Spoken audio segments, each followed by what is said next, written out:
anotações do evangelista Mateus. Estamos no capítulo 12. É um capítulo que compreende 50 versículos e atualmente nós nos encontramos dos versículos 38 a 45. Dentro deste capítulo 12, hoje é o estudo de número 17. É o 17º estudo. Já percorremos, então, 16 estudos pertinentes a este capítulo de número 12 do Evangelho de Mateus. Nós vamos fazer a leitura, então, dos versículos 38 a 45 para darmos a continuidade. O título ou subtítulo, O Sinal de Jonas. Narra assim o evangelista. Então, alguns dos escribas e fariseus replicaram dizendo: Mestre, queremos ver um sinal da tua parte. Ele, porém, lhes respondeu: Uma geração má e adúltera busca um sinal, mas não lhe será dado um sinal, senão um sinal do profeta Jonas. Pois assim como Jonas esteve no ventre do grande peixe 3 dias e 3 noites, assim estará o Filho do Homem no coração da terra, 3 dias e 3 noites. Os varões ninivitas se levantarão no dia do juízo com esta geração e a condenarão, porque eles se arrependeram com a proclamação de Jonas. E eis aqui alguém maior do que Jonas. A rainha do sul se levantará no dia do juízo com esta geração e a condenará, porque veio dos confins da terra para ouvir a sabedoria de Salomão. E eis aqui alguém maior do que Salomão. Quando o espírito impuro sai do homem, atravessa lugares áridos, procurando repouso e não encontra, então diz: Voltarei para minha casa de onde saí. Após vir, encontra desocupada, varrida, adornada. Então sai e traz consigo outros 7 espíritos, piores do que ele, e entrando, habitam ali. E torna-se o último estado daquele homem pior que o primeiro. Assim será também para esta geração má. São as palavras e os ensinamentos de Jesus, registrado pelo evangelista Mateus. Nós estamos trabalhando os versículos de número 39 e 40, porque nesses versículos, especificamente, Jesus nos apresenta uma condição pelo qual os espíritos que estão habitando o planeta Terra, encarnados e desencarnados, compreendendo que este contingente de espíritos representa a geração dos espíritos em evolução na Terra. Nós estamos aqui relembrando este fato, que é muito importante, porque sabemos, mediante os estudos que estamos desenvolvendo, ou que vínhamos desenvolvendo ao longo do estudo sistematizado, na parte do Evangelho, a questão das eras e dos ciclos. Dentro das eras e dos ciclos, nós teremos as gerações, mediante ao momento atual para aquela era, aquele ciclo. Vamos pegar um exemplo. Hoje, na atualidade, 2021, nós temos encarnadas nas sociedades terrenas, pegar um exemplo, tá? Vários níveis de gerações. Por exemplo, a geração da moçada que está chegando, dos recém-nascidos, a geração daqueles que são crianças, a geração dos jovens, aquela faixa etária das crianças para os jovens e dos jovens para adultos, a geração dos adultos e a geração das pessoas mais experientes. Eu não vou dizer idosos, a experiência de vida mediante um momento que estão passando no corpo físico. São gerações, para que possamos ter um exemplo. Mas todas essas gerações representam, do ponto de vista espiritual, a geração de todos os espíritos que estão no planeta Terra, entre encarnados e desencarnados.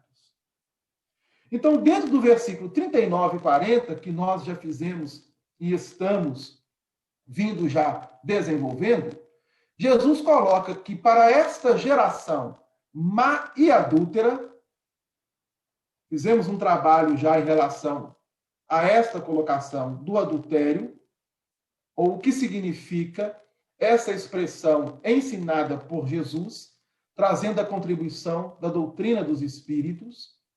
E também fizemos no último estudo algumas colocações com referência à palavra má, utilizada por Jesus.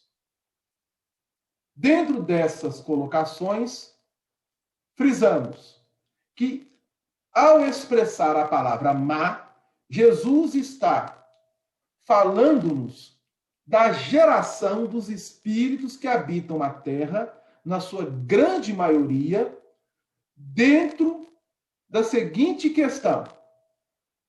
O mal aqui, a palavra má, representa o afastamento desses espíritos dentro da lei divina. Nós somos uma geração má e adúltera, ainda devido estarmos afastados da lei divina. Mas muitos poderão dizer assim, mas não já vencemos tantos desafios? Já não desenvolvemos, crescemos na parte moral e espiritual? Claro que sim. A tal ponto que se nós não tivéssemos chegado à condição em que nós não estamos, aliás, a condição em que nós estamos, não estaríamos passando por um momento de transição planetária. A transição que o planeta está vivenciando e ainda vai vivenciar por algumas décadas, é preciso que nós reiteramos isso. E quando eu falo décadas, pode avançar para também séculos. Estamos justamente neste processo de deixarmos para trás este lado relativo a adultério e a maldade do ponto de vista de não estarmos integrados na lei divina. O nosso objetivo agora é fazermos essa integração. Só que ela se dá gradativa, natural. Ela não é feita de forma forçada, de forma imposta. Ela é feita mediante a lei do Pai. Dentro dessa lei, nós temos a reencarnação. Apenas para que possamos refletirmos um pouco. Pois bem, então Jesus fala que a geração é má e adúltera. Mas o nosso objetivo é sairmos desta condição e avançarmos. Trouxemos também o exemplo daquela escala espírita, onde na base da escala estão os espíritos de terceira ordem. E o que caracteriza os espíritos de terceira ordem? Estarem mais presos, mais atados as questões da materialidade do que propriamente da espiritualidade. Quando sairmos da terceira ordem e subirmos um degrau dentro dessa escala espírita, chegaremos na segunda ordem, os bons espíritos. E dentro dos bons espíritos, a característica geral é estarmos mais propensos às questões de espiritualidade do que propriamente de materialidade. Bom, aí então Jesus fala que o sinal para esta geração, os espíritos que habitam o planeta, independente de qual era, de qual ciclo, já foi realizado, mas estamos agora num apogeu, no ápice de um fechamento de ciclo, dentro de vários ciclos que já tivemos, para sairmos de uma condição de mundo de provas e expiações para mundo de regeneração. Então, isso é muito importante. Então, Jesus está afirmando para nós que o sinal de Jonas, que foi um profeta do Antigo Testamento, é um sinal de todos os espíritos encarnados e desencarnados na Terra. Independente de qual era ou de qual ciclo este espírito vivenciou ou está vivenciando. Dentro do plano físico ou fora do plano físico. Nas mais diversas dimensões espirituais da Terra. Sabemos que fora do plano físico existem dimensões espirituais que se encontram ainda muito vinculadas à crosta planetária. E o nosso objetivo é fazer com que este apego de nós que nos encontramos encarnados e desses espíritos vinculados mais fortemente à crosta, porque ainda se encontram muito materializados, é processarmos justamente a nossa espiritualização. Então, Jonas representa para nós um símbolo que necessitamos compreender. E aqui estamos tendo essa oportunidade. O seu livro está no Velho Testamento e ele tem, ao todo, 4 capítulos. São capítulos curtos. Você faz uma leitura do livro de profeta Jonas em aproximadamente 10 a 12 minutos. E a grande pergunta é: será que todos nós que nos intitulamos cristãos e agora espíritas cristãos conhecíamos ou conhecemos a história de Jonas? Embora já tenhamos ouvido falar diversas vezes deste profeta e desta simbologia de ser engolido por um peixe, dentro de várias traduções está baleia, monstro marinho. O que representa isso para nós? Então, é o que nós estamos procurando compreender. Agora, de forma clara e objetiva, com as chaves que a doutrina espírita nos oferece. Iniciamos a leitura do profeta Jonas, no estudo anterior, e vamos dar continuidade. No estudo anterior, vamos apenas aqui relembrar. Jonas ouviu uma voz, vinda do invisível. O primeiro ponto. A relação de encarnados e desencarnados. Mas quem falou com Jonas? Que espírito falou com Jonas? Será que foi qualquer espírito? Claro que não.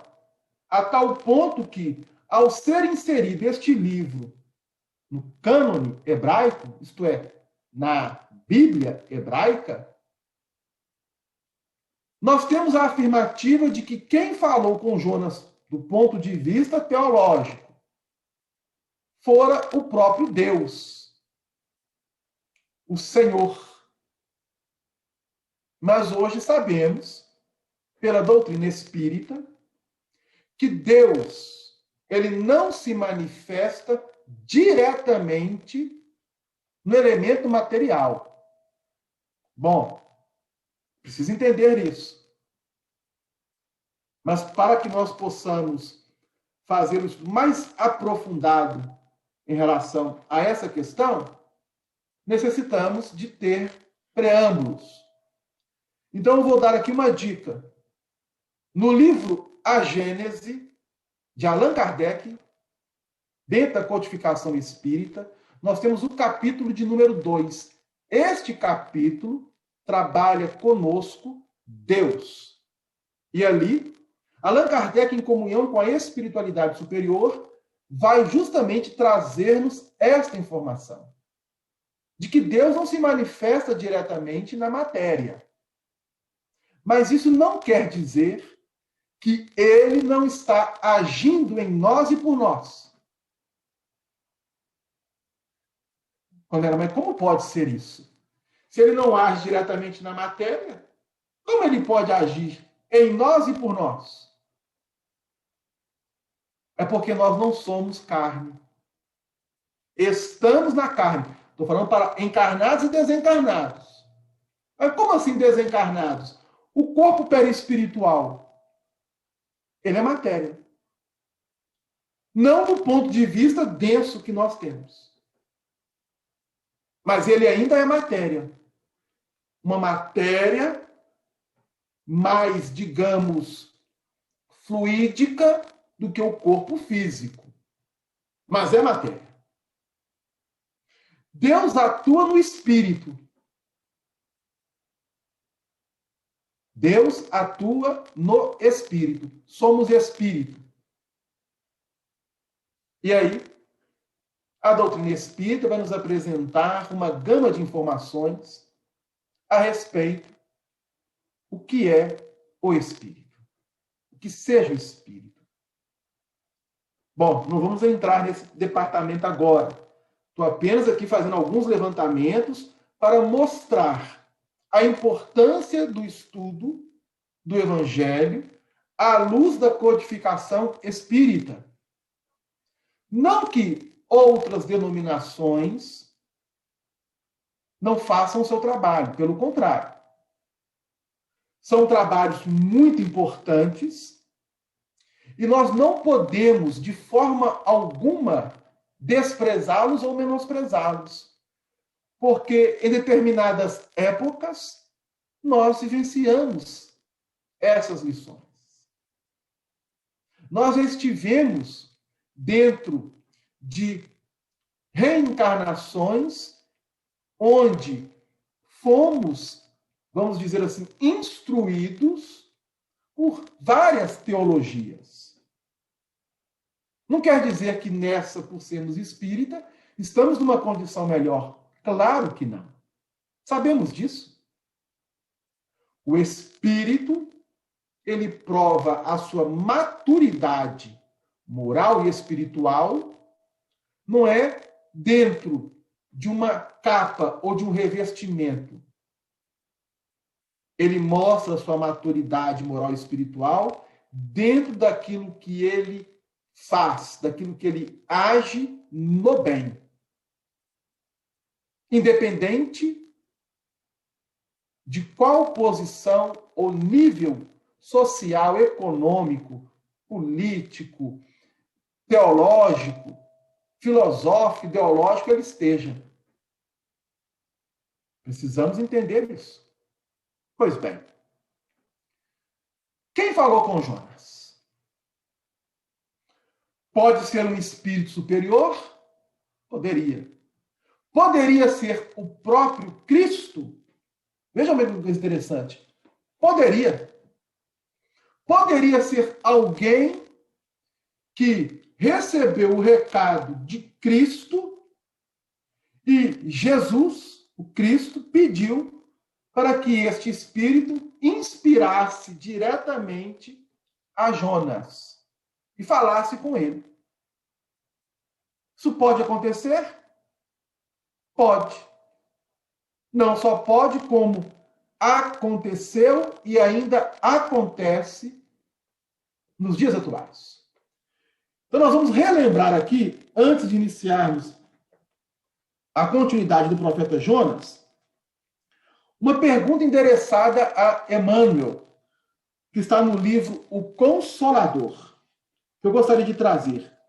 Veja bem que interessante.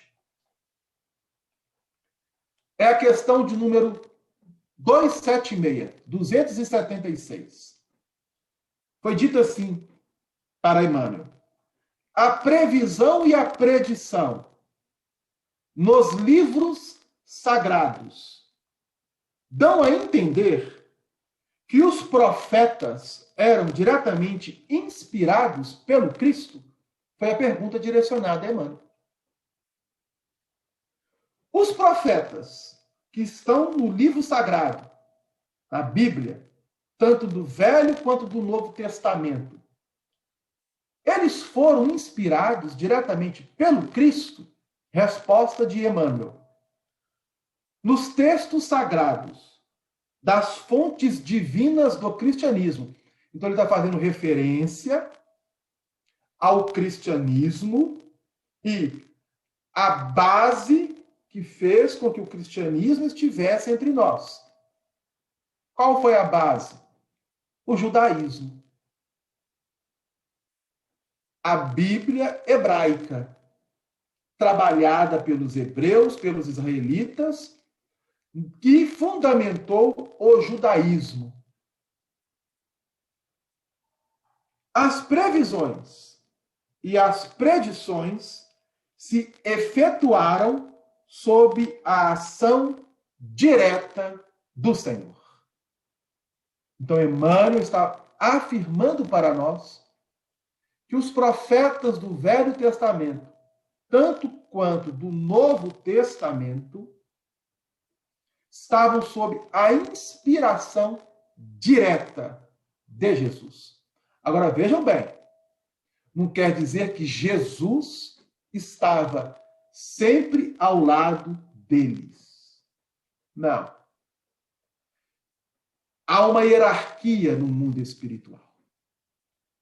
Então, Jesus se servia de vários momentos de espíritos superiores que fazem parte, vamos dizer assim, para ficar mais fácil para o nosso entendimento, do seu ministério.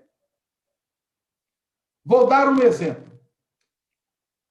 Na obra Paulo e Estevão, este livro maravilhoso, psicografado por Francisco Cândido Xavier, através de Emmanuel, ele nos narra que quando Paulo iniciou as atividades das cartas, Emmanuel afirma que Jesus colocou ao lado de Paulo Estevão, que foi considerado o primeiro mártir do cristianismo, porque fora apedrejado logo nos inícios dos primeiros movimentos apostólicos, dentro do Sinédrio, do Templo de Jerusalém, pelo próprio apóstolo Paulo, que na época era um doutor da lei chamado Saulo. Estevão esteve ao lado de Paulo. E as cartas redigidas por Paulo, ou ditadas por Paulo, foram inspiradas diretamente pelo Cristo. O Cristo informava a Estevão e Estevão intercambiava o pensamento do Cristo para Paulo. Olha que fato interessante nos apresenta Emmanuel. O mesmo pode se dar justamente com os profetas. O mesmo pode acontecer na atualidade, como aconteceu com Allan Kardec. Os espíritos superiores estavam sendo inspirados por quem? Cristo. Precisa que nós entendamos isso. Então, Jonas, ao ouvir aquela voz, ele poderia estar ouvindo o próprio Cristo. Ou alguém que estava intermediando o pensamento do Cristo para ele. E o que ele fez? Recusou-se a ouvir aquela voz. E em vez de ir a Nínive, que era uma capital do antigo império assíriaco, da Síria, ele fugiu. Ele não quis realizar aquilo que a voz lhe havia dito. Ir a Nínive, a capital, para falar que ela seria destruída caso os seus habitantes não arrependessem, não modificassem as suas atitudes. Mas quais eram as atitudes dos habitantes de Nínive? Então nós vamos entender. Jonas, então, quis fugir. E aí colocamos no estudo anterior que este processo de fugir é negar em nossa consciência a realidade para a qual fomos chamados a fazermos. Então, Jonas ouviu. O fato é, vai lá. Ele teria que ter ido. E a sua consciência lhe cobrava isso. Mas ele teve receio. Teve medo. Nós ainda vamos estudar essa palavrinha, medo, aqui dentro do texto bíblico. Ela é muito importante para nós. E como que ele fugiu? Foi até o porto de Jope, uma das cidades ali relatada no livro de Jonas. Lembrando que o porto de Jope, à época de Jesus, ele estava em pleno funcionamento. As viagens de Paulo, narradas nos textos bíblicos, muitas delas partiram do porto de Jope, da cidade de Jope. Olha que coisa interessante. Jonas ali adquiriu um bilhete, deve ter pagado, né, o ingresso, um bilhete, embarcou em um navio. A época era propícia para a navegação e o navio partiu tranquilamente. Já estando em alto mar, Jonas se encontrava no porão do navio. É importante frisarmos isso. Jonas estava no porão. Isso tem uma simbologia profunda. E uma tempestade, então, inicia-se, com forte ventania, a tal ponto que todos os marinheiros ali começaram a ficar preocupados, com medo, porque era tão intensa essa tempestade que eles viram que o navio não poderia aguentar. Era um navio de madeiras. Né? Eram aquelas grandes embarcações feitas por madeiras. Então, raios, relâmpagos, trovões, uma forte ventania, o mar furioso. Então, quando o marinheiro ele fica preocupado devido ao clima estar nessa situação, obviamente, o medo chega até ele. Só que eles sabiam que a época que estavam navegando, não havia probabilidade de ter uma tempestade tal como estava acontecendo naquele momento. Então começaram a pensar, a raciocinar. Alguma coisa há aqui no navio que esteja provocando essa tempestade. Na linguagem antiga, a ira dos deuses. Os deuses estão contra nós. Alguma coisa fizemos ou alguém entre nós fez para que a ira dos deuses se abatesse entre nós. E aí naquele tumulto, naquela confusão, alguém desce ao porão e vê Jonas dormindo. Como se diz na linguagem atual, o bicho pegando, o navio afundando e Jonas tranquilamente dormindo.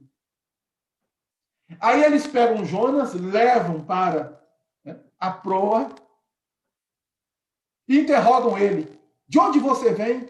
Quem é você? Para onde está indo? Porque todos começaram a relatar de onde eram, quem eram, para onde iriam, o que faziam. E Jonas relata algo muito interessante que nós já lemos. Ele vai dizer que é hebreu e que ele teme ao Senhor, que criou os céus, a terra e todo o mar.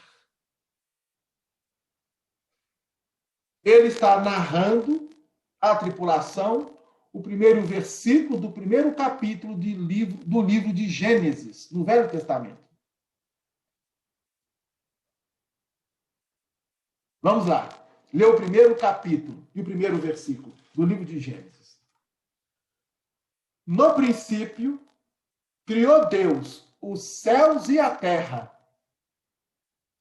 E a terra era sem forma e vazia, e havia trevas sobre a face do abismo, e o Espírito de Deus se movia sobre a face das águas. Então vejam bem que coisa interessante. No versículo 9, do capítulo 1 do livro de Jonas, está narrado assim: e ele lhes disse, ao ser interrogado pelos marinheiros: eu sou hebreu e temo ao Senhor, ou seja, o Deus único. O Deus único. O Deus do céu, que fez o mar e a terra. Ele está narrando justamente esse primeiro versículo. Aí, os marinheiros ficaram preocupadíssimos, porque, ao saberem que ele fora incumbido pelo Deus dele, que é o Deus único, porque os marinheiros que ali se encontravam na tripulação não eram hebreus, não eram israelitas, eram de várias etnias. E todas essas outras etnias que não eram israelita eram politeístas, isto é, acreditavam em vários deuses. E aí eles pedem a Jonas para relatar a sua história. Ele relata. É feito ali uma espécie de, digamos assim, de um sorteio entre eles para saber o porquê da causa dessa tempestade, e tudo direcionou para Jonas. Então Jonas, com muita coragem, diga-se de passagem, diz a eles: eu sou o causador de tudo que está acontecendo. Se vocês livrarem de mim, a tempestade acabará. Aí que os marinheiros ficaram realmente com muito medo. Porque se a tempestade estava sendo provocada pelo Deus de Jonas, e se eles lançassem Jonas ao mar, eles sabiam que Jonas não iria sobreviver. E aí, o Deus de Jonas, que é o Deus único, poderia ficar mais furioso ainda e fazer com que toda a embarcação viesse a perecer.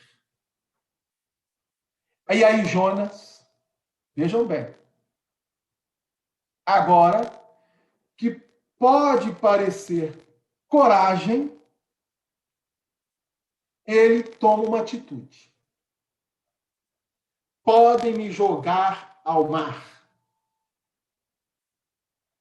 Jonas estava querendo mais uma vez o quê? Fugir. Ele estava preferindo a morte do que ir a Nínive. Ao mesmo tempo que ele teve a coragem de assumir que ele era a causa de tudo o que estava acontecendo, ele teve a fraqueza de pedir para ser jogado ao mar. Era um suicídio. Qualquer marinheiro sabe que diante de uma tempestade como aquela, em alto mar, você lança alguém da tripulação ao mar, as chances de sobreviver seriam mínimas. Mínimas. Era como se fosse um suicídio. Uma fraqueza, uma fragilidade do espírito. Pelo fato de não querer realizar aquilo que deveria realizar. É a oscilação que muitos de nós temos. Uma hora somos corajosos para determinadas situações. Outra hora somos fracos, somos frágeis.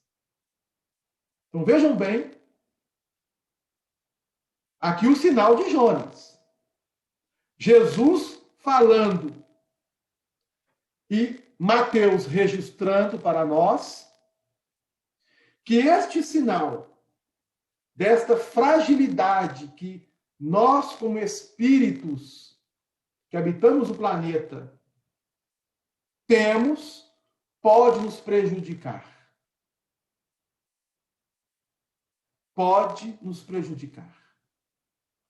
Bom, Delano, como nos livrarmos, então, dessas oscilações? Como mantermos uma regularidade? Isso só é possível através das reencarnações. Somente através das reencarnações, quando o espírito vai atingindo a sua maturidade moral e espiritual. É um dos pontos do sinal de Jonas. Pois bem, vamos continuar.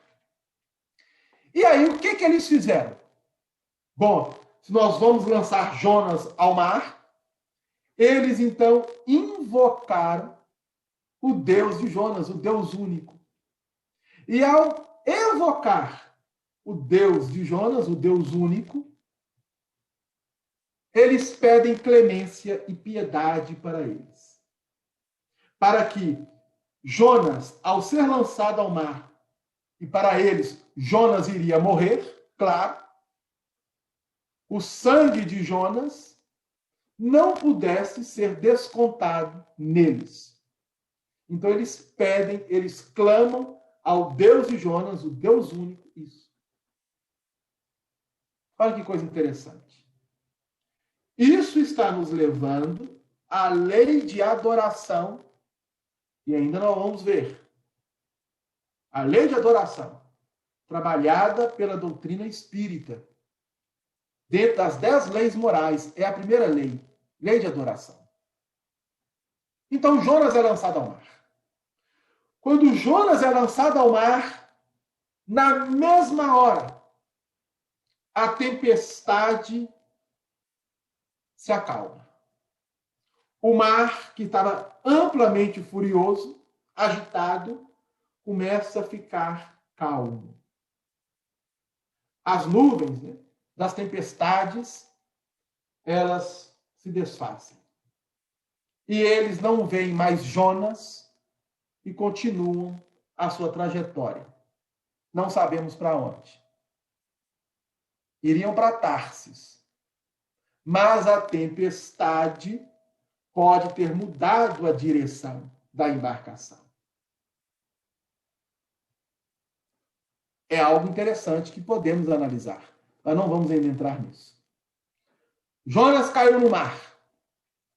E ao cair no mar e ao sair dos olhares de toda a tripulação do navio, o que aconteceu? Aí está no capítulo 2 do livro de Jonas. Então vamos lá. Vamos ver o que aconteceu. A partir do capítulo 2, diz assim: E orou Jonas ao Senhor, seu Deus, das entranhas do peixe, porque ao ser lançado ao mar, veio um grande peixe e engoliu Jonas. Nós falamos isso no último estudo, que é o versículo 17 do capítulo 1. Vamos lá. Deparou, pois, o Senhor um grande peixe, um monstro marinho, uma baleia, de acordo com a tradução, para que tragasse a Jonas. E esteve Jonas 3 dias e 3 noites nas entranhas do peixe. E esteve Jonas 3 dias e 3 noites nas entranhas do peixe. Versículo 17 do capítulo 1. Estando dentro do peixe, nas entranhas do peixe, isto é, onde seria as entranhas do peixe? Vamos analisar. Onde estão as entranhas do peixe? Nós falamos entranhas dentro do significado do âmago, da intimidade mais profunda do ser. É uma analogia. Só que as entranhas do peixe, ao engolir Jonas, ele é levado para onde? Ponto de vista natural. Para o estômago. Ele foi levado para o estômago. Quando você se alimenta, há todo um processo nessa alimentação. Quando você leva um cafezinho ou um pãozinho de queijo à boca, já começa, através da salivação, o encadeamento de todo um processo digestivo até este alimento chegar ao estômago. E, estando no estômago, nós temos ali um líquido que vai quebrar todas as moléculas do alimento e levar os nutrientes necessários às partes do organismo, e aqueles que não são necessários serão eliminados. Então, nós estamos aqui diante de um processo natural da alimentação dos seres humanos, também de um animal. Pois bem, o estômago é a entranha do peixe. E Jonas estando lá. O que Jonas faz na entranha do peixe? Ele poderia ficar apavorado, ele poderia ficar com medo, ele poderia pensar, já estou morto, mas não. Ele ora ao Senhor. Vejam bem. E orou Jonas ao Senhor, seu Deus, das entranhas do peixe, e disse: na minha angústia clamei ao Senhor, e ele me respondeu. Do ventre do inferno gritei, e tu ouviste a minha voz. Porque tu me lançaste no profundo, no coração dos mares, e a corrente me cercou. Todas as tuas ondas e as tuas vagas têm passado por cima de mim. E eu disse: lançado estou diante dos teus olhos. Todavia, tornarei a ver o templo da tua santidade. As águas me cercaram até a alma, o abismo me rodeou, e as algas se enrolaram na minha cabeça. Eu desci até aos fundamentos dos montes, os ferrolhos da terra correram-se sobre mim, para sempre. Mas tu livraste a minha vida da perdição, ó Senhor, meu Deus. Quando desfalecia em minha alma, eu me lembrei do Senhor e entrou a ti a minha oração no templo da tua santidade. Os que observam as vaidades vãs deixam a sua própria misericórdia. Mas eu te oferecerei sacrifício com a voz do agradecimento. O que voltei, pagarei. Do Senhor vem a salvação. Falou, pois, o Senhor ao peixe, e ele vomitou Jonas na terra. Este capítulo 2 do livro de Jonas, Jonas faz uma oração. E esta oração, ela está sendo trabalhada, mostrando a culpa que ele teve, o seu arrependimento e já planejando, programando que ele, a partir daquele momento, fará tudo aquilo que o Senhor realmente disser. Querer que ele o faça. Muitos destes versículos do capítulo 2 são estrofes ou versículos que nós encontramos em diversos salmos. Olha que coisa interessante. Muitos desses versículos que aqui estão, Jonas está proferindo nesta oração alguns dos salmos, que está lá no livro de Salmos. Mas nós não vamos adentrar nisso, porque senão não chegamos nos finalmente, não é mesmo? O que representa isso para nós? Vamos entender.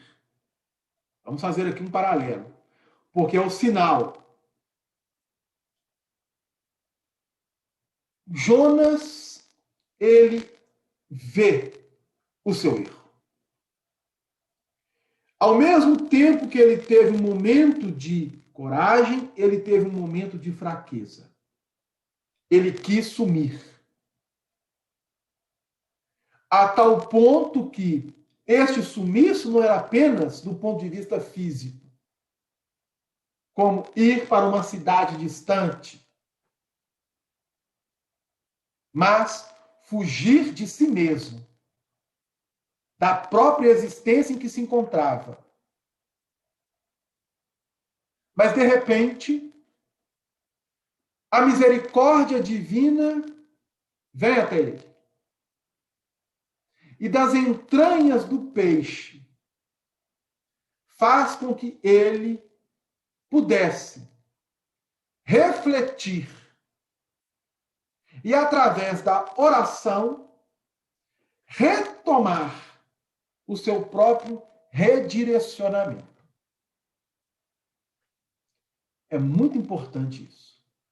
Porque nós vamos voltar a essa questão das entranhas do peixe, da região do estômago. Vejam bem, eu vou abrir aqui um parênteses. A região do estômago é a região onde se encontra um chakra nosso. É o chakra solar. Este chakra solar, dentro de muitas características que ele nos traz, faz com que muitos de nós, se nós não soubermos utilizar, ou se ele estiver, como se diz, descompensado, se ele não estiver em equilíbrio, se ele estiver em desequilíbrio, ele nos liga a questões negativas, espiritualmente falando. Muitos casos de obsessões realizadas pelos espíritos desencarnados a espíritos encarnados é feito por intermédio desse chakra solar. Porque ele é que recebe o alimento. Se nós fizermos aqui uma análise, que tipo de alimento nós estamos digerindo diariamente? Do ponto de vista moral e espiritual. De acordo com este alimento que ingerimos e realizamos o metabolismo dele, se for negativo, nos ligamos a espíritos inferiores. Se for positivo, nós ligamos a espíritos bons.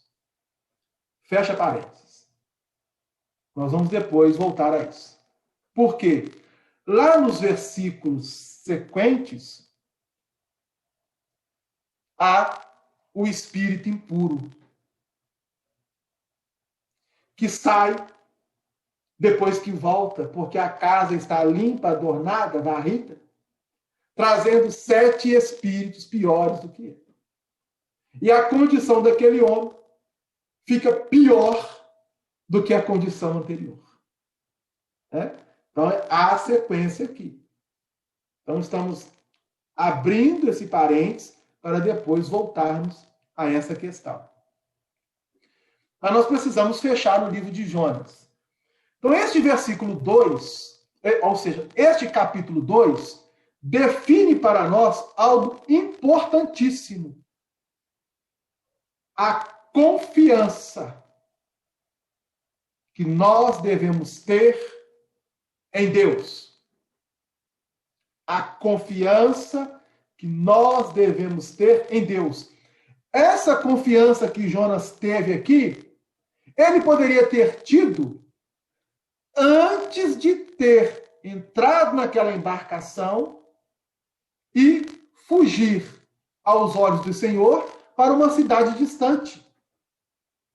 Ele poderia ouvir aquilo que foi dito a ele e se encaminhar diretamente para Nínive. Ele não poderia ter feito isso? Poderia. Se ele tivesse feito isso, ele não teria passado por essa situação e nem levado a outras pessoas passar por aquela situação. Vejam bem que dado interessante. Na embarcação, quando a tempestade começa, e todos pensando que o navio iria afundar, e todos iriam morrer, desencarnar, sabemos pelas leis de causa e efeito que só existe efeito mediante uma causa. Se a embarcação realmente afundasse, era sinal de que todos que estavam ali estavam sob o efeito de uma lei divina, de ação e reação. Mas não estava na hora dos tripulantes desencarnarem. A causa era Jonas. E também não estava na hora de Jonas desencarnar. Mas ele quis. E ao ser jogado ao mar e engolido por um peixe, nós temos aqui uma simbologia, é uma parábola. Jonas não foi engolido por um peixe. Ele não ficou 3 dias e 3 noites dentro do ventre, do estômago de um peixe.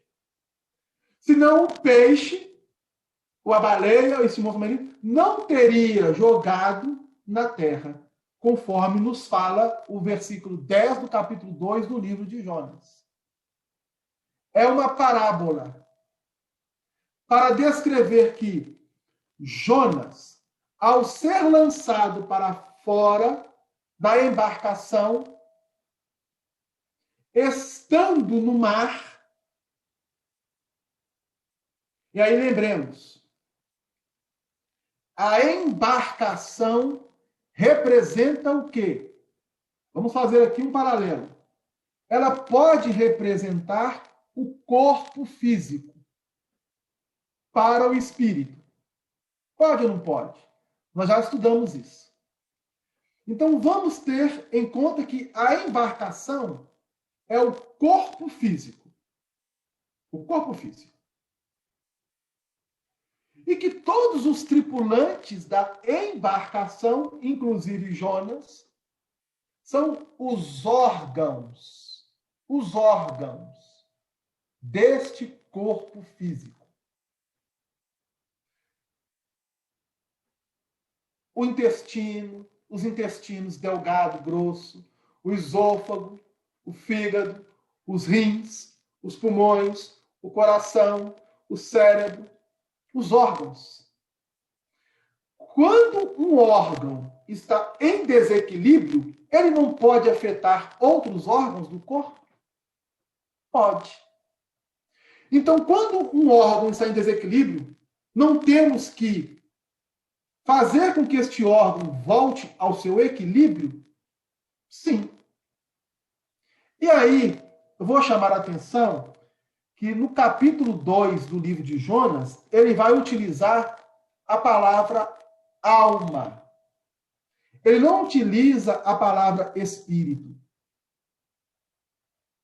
Quando este livro foi redigido, o autor do livro, ele, ao colocar a palavra alma, ele está dizendo para nós algo muito importante, que nós espíritas sabemos. Então vamos lá. Questão 134 do Livro dos Espíritos. Kardec pergunta à espiritualidade: o que é a alma? Questão 134. O que é a alma? Resposta: espírito encarnado. Um espírito encarnado. Então, lá no livro de Jonas, no capítulo 2, ele, ao dizer a palavra alma diversas vezes aqui, então vamos lá. Aqui, ó. Versículo 5 do capítulo 2. As águas me cercaram até a alma. O abismo me rodeou e as algas se enrolaram na minha cabeça. Ele está falando para nós que a alma, na condição de espírito encarnado, está passando por um processo de, vamos dizer, prova, de teste, e que ela necessita vencer essa prova e esse teste para avançar.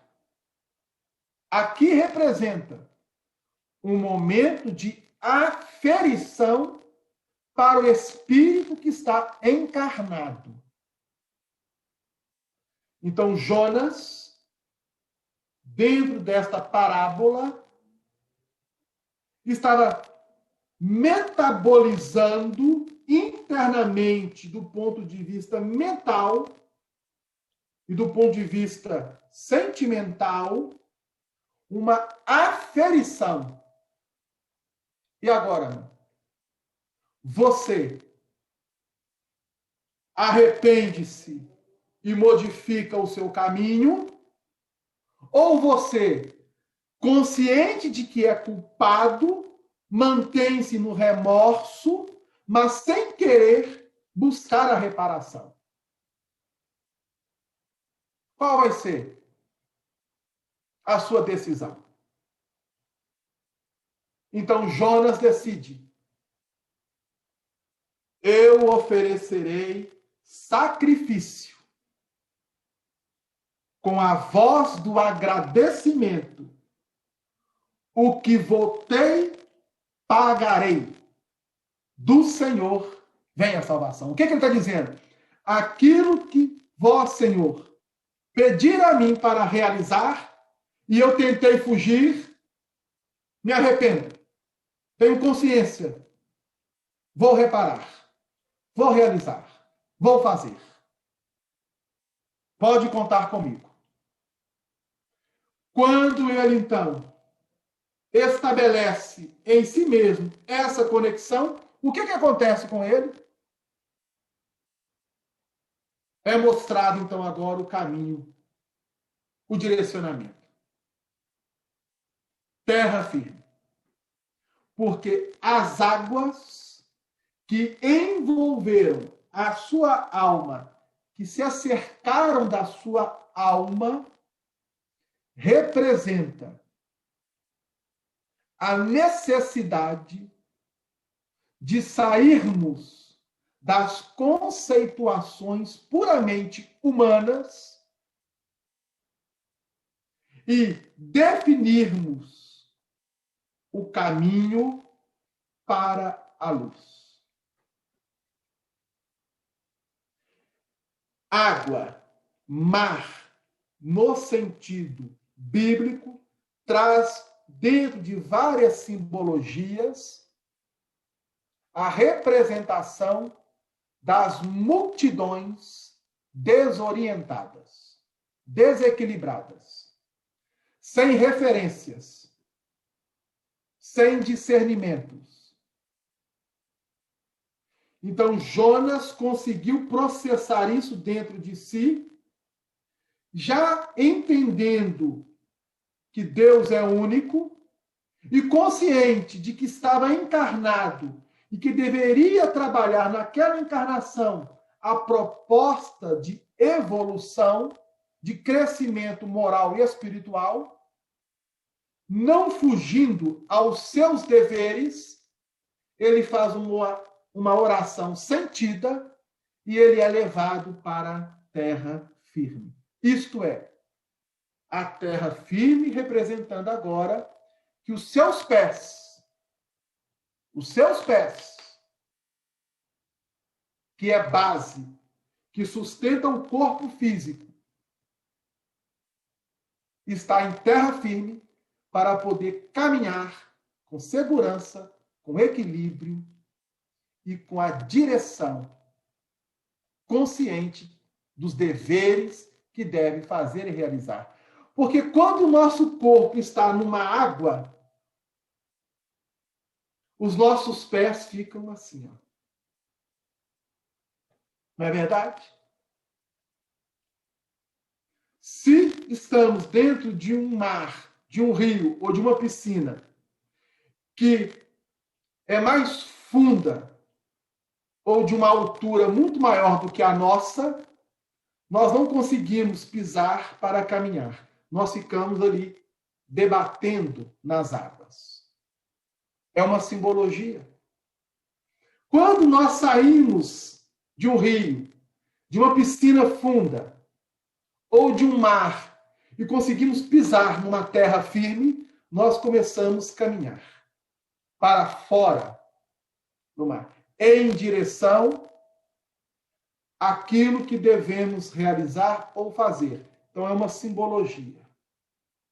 Então Jonas, ao fazer essa aferição consigo mesmo, ele é levado então para a terra e, consciente daquilo que deveria realizar, ele vai para Nínive. E aí entra uma outra questão. porque em Nínive todos os habitantes eram, vamos dizer assim, idólatras. O que significa isso? Eles adoravam os deuses. E um dos deuses que eles adoravam, e aí que é justamente o fio da meada deste livro. Era o deus Dagon. Já ouviram falar no deus Dagon? Alguém já ouviu falar nesse deus Dagon? Hã? Pois bem. Dagon era um deus que era idolatrado pelos povos antigos politeístas, dentre eles os assírios. Então, a cidade de Nínive, os habitantes de Nínive adoravam o deus Dagon. Dagon representa, para quem não sabe, o deus que tem a forma da barriga para baixo de um peixe e da barriga para cima de um homem. Dagon significa Deus peixe. É o Deus peixe. Então, quem quiser depois digitar aí no Google, assim, Deus peixe ou Dagon, Dagon, vou soletrar, D-A-G-O-N, Dagon, Deus Dagon. Vocês vão encontrar, então, a referência a esse Deus Dagon. O Deus Dagon é o Deus peixe. Jonas foi engolido por quem? Por um peixe. Um peixe de proporções gigantescas. Significa que, ao estar na entranha do peixe, no estômago do peixe, Jonas deveria vencer a idolatria dos povos politeístas, mostrando o Deus único. E quando ele sai da entranha do peixe, ele mostra então que ele conseguiu vencer em si mesmo a idolatria e seguir a referência do Deus único. Então, quando ele ouve a voz para ir à cidade de Nínive, é para mostrar a Nínive que a idolatria de que eles realizavam estava com os dias contados. A idolatria de todos os povos da terra estavam com os dias contados. Porque Jonas, ele viveu mais ou menos 700 anos antes de Cristo. E por volta do ano 500 antes de Cristo, isto é, 200 anos depois de Jonas, inicia-se entre os israelitas, entre os hebreus, o judaísmo, que serviria de base para a chegada de Jesus na Terra. Por isso que Emmanuel, no livro Consolador, fala que os profetas foram inspirados dentro do cristianismo. Isto é, a primeira revelação sendo consolidada para que a segunda revelação pudesse estar na Terra. Mas o nosso tempo fechou, gente. O tempo fechou. Já são 18h17. Nós fechamos o capítulo 2. Vamos voltar no próximo estudo ao capítulo 3, ao capítulo 4, porque a chegada de Jonas em Nínive, como Jonas é recebido, como que os habitantes de Nínive procederão e qual vai ser o procedimento de Jonas ao pregar em Nínive e ao sair de Nínive. Para então darmos continuidade. Mas eu gostaria que vocês pudessem depois digitar lá no Google e ver lá o deus Dagon. É um deus que tem a representação humana. Daqui para baixo como um peixe e daqui para cima como um homem. Como é que escreve? Dagon. D-A-G-O-N. E aí, nós vamos trazer depois também algumas referências deste deus Dagon, que está no livro de Samuel, no livro de Crônicas e no livro dos Juízes. Referência deste deus Dagon, no livro de Samuel, no livro de Crônicas e no livro de Juízes, para fecharmos essa parte e mostrar como que Jesus, ao falar que o sinal de Jonas é para essa geração má e adúltera, tem uma representatividade muito importante para nós na atualidade. Então, nós vamos encerrar por hoje, agradecendo a Jesus e passando para a Neide para fazer a prece final. Muito obrigado, Neide. Nossa, incrível, viu? Quanta ligação, né? Tudo